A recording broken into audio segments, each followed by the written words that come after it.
I love you.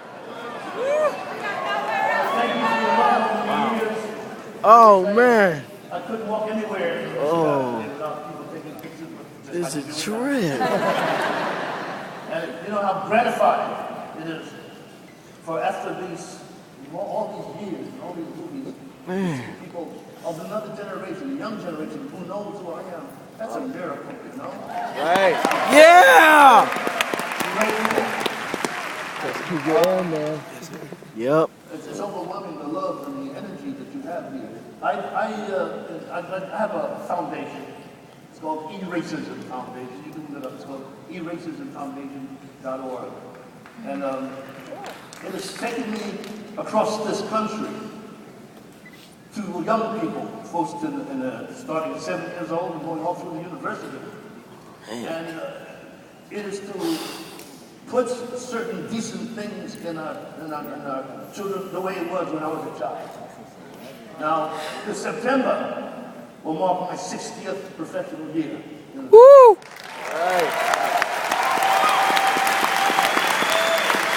So, if you expected to see that lean, mean lieutenant, that was 30 years ago. Yeah. But it's still inside my heart. This May 27th will mark my 75th birthday. Happy birthday! And I say all of that because I feel that I'm a living miracle by the choice of God. Yes. Amen. So I've been all around the world with my children 2 and 3 times. I'm through Israel and France and Germany and South Africa and South America and everywhere. So my children have had a nice little education. But when I was a child, it was right after the Depression. You know, and after the Depression, not too many people had any money. But something about the human spirit, especially in this country, kind of took place. I remember in Brooklyn, I had to get a thumb transplant and a passport to get out there. That's right, Brooklyn. Okay. Specific where Nathan's famous was. Something about not having anything made us get real close together. So if my parents didn't get home at 5 o'clock, I had a choice. I could go get some gefilte fish, some lasagna, some corned beef and cabbage, some menudo, some fried chicken. Yeah. Depending on who got home, we were dumped in the bathtub, put some clothes on, and sat around the dinner table till our parents got home to take us. That's how I was raised for the first 17 years of my life. Wow. And because of that foundation, I remember the basics that were taught to me, especially by my great-grandmama. I'm going to talk to her a lot because you don't see her, but she's standing here right now.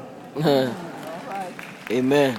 You know, Brooklyn was the recipient of the exodus from the south to the north. So that when somebody would get a job, they'd come up and they get a job. Most of the time, maids and porters and butlers and workers of all kinds. And when they got a job and got a place, then somebody else would come up from the south, and then somebody else, and you got the neighborhood. So that Thanksgiving and Christmas and all those places, that's where you got your boarding house reached, you know, because all the foods, all the ladies took care of the children, and sometimes me and 17 of my children, my cousins, one of them is now in Clovis, by the way, not my son, he's my cousin. His name is Robert Johnson. We sleep head to toe in an extended bedroom all through the living room between Thanksgiving and Christmas. And I've got to tell you, it's some of the best times I've ever had in my life. Yeah. I wonder why. And I thought about it after all these years of success. And what we had was some bottom line basic rules. We had self-respect. We had the knowledge of what we had to do and how we had to dress.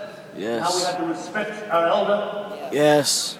How we had to live up to their standards so that they worked hard for us not to suffer. We then had respect for the opposite sex. We had to dress a certain kind of way. We had to wash our bodies, brush our teeth. We had to dress clean, with hygiene. We had to have physical fitness. And most of all, we have to believe in God. Yes. Amen. Amen.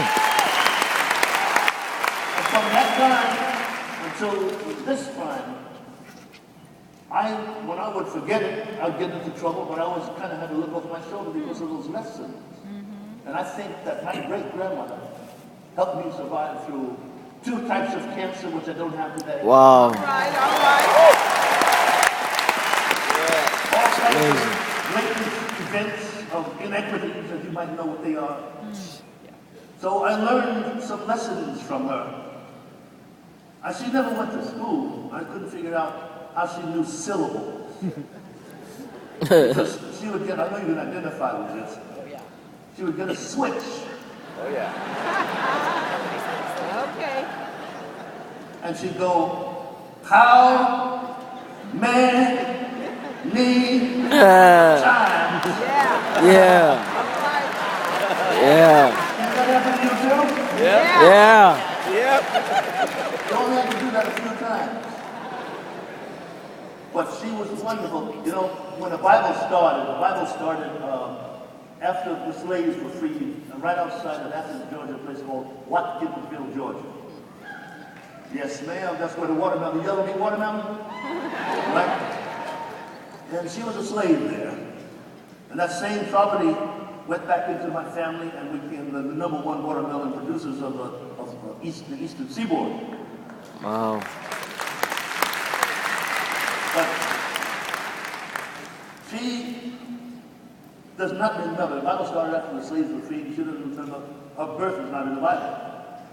So because of some crude arithmetic, we figured, because she saw me on my first couple of plays in the early 50s, we figured she had to be, when she passed away, maybe 110, 112 years old. She had half a finger, the most powerful half a finger that I ever remember. She pointed that half a finger at you. Sergeant Foley and Officers and Gentlemen wasn't as powerful. Oh, wow. So, one day, she was sitting in the kitchen, well over 80 years old. She had 2 girlfriends in the kitchen, about the same age, and one of the girlfriends said, you know, I think I'm getting a little senile. Because I went to get something out of the refrigerator, and I stood there for 5 minutes trying to remember, what the hell was I going to get in the refrigerator? I couldn't remember. The other lady says, I know what you mean, because I stood away in my closet for 10 minutes trying to remember what I wanted to get in there. And my great-grandmother said, you ladies ought to be ashamed of yourself about how old and senile you get. I'm at least 10 years older than both of you. And thank God. Who is it?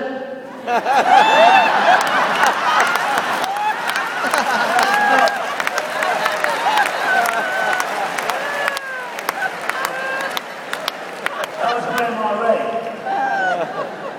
But she taught me something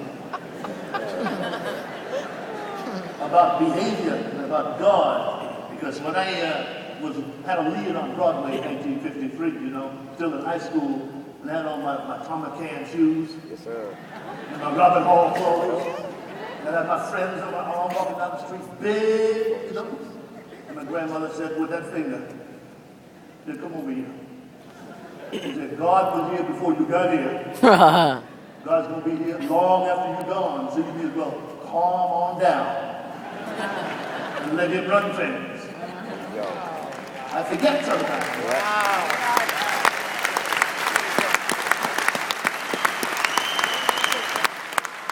So here in the last quadrant of my life, as I explained in my book, and I'll be signing that book tomorrow next to Jim. It's called An Actor and a Gentleman. I can't give my book away. I wish I could be in that position, but it's there. I'm the person to sign it and shake your hand, take a picture. I'd love for you to read it. But my great-grandmother anchored something in me that I think we need to get back to, and I see it getting back here in this audience, is the bottom line function of how you guys are interwoven in a common cause. It's really wonderful to see. If I was an artist and I would look and change the color of our flag, it would be the same color, but it would be tweed.